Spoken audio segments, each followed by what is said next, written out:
Please welcome General Deividsfilips.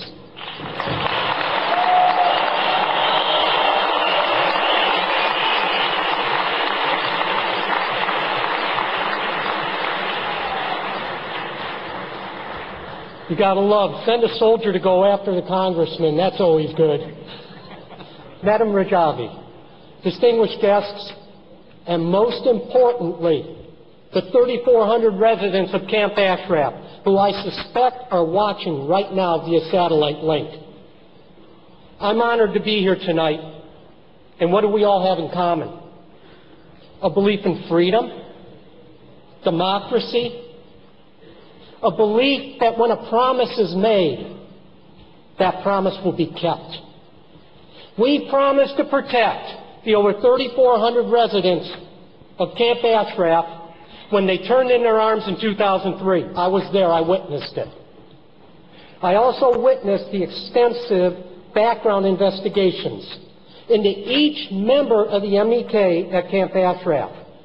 I waited for the smoking gun, the piece of evidence that would rationalize to me, why in my mind are we keeping them confined? That evidence didn't exist. When we gave each and every person at Camp Ashraf a written promise of protection and security, just like the Judge McCasey showed, and he raised the ID cards, that was my unit. The patch on here is the 89th MP Brigade, and I commanded that unit when we issued over 3,400 ID cards showing the United States says you are a protected person, and by gosh, we're going to protect you.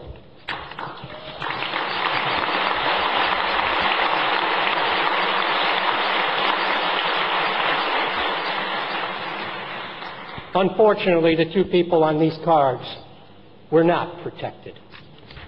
They fell at the hands of supposed Iraqi guards.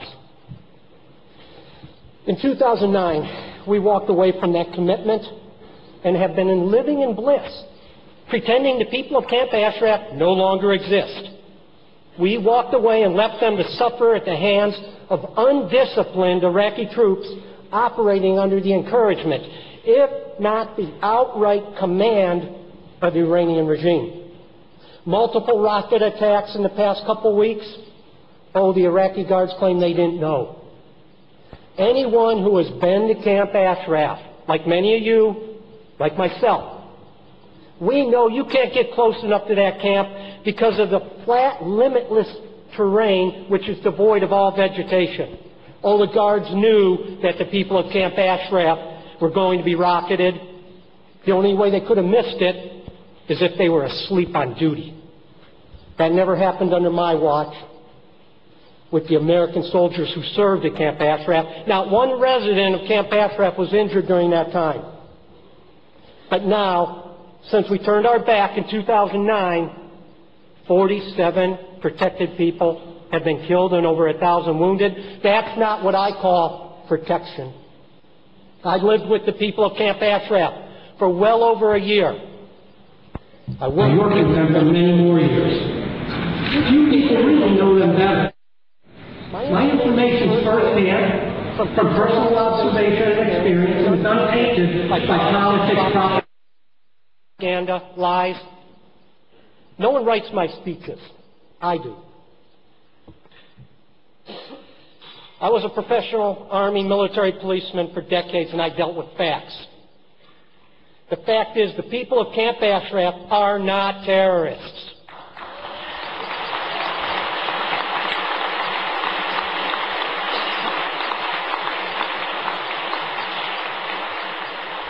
I've heard them referred to as a cult, brainwashed followers of a charismatic leader.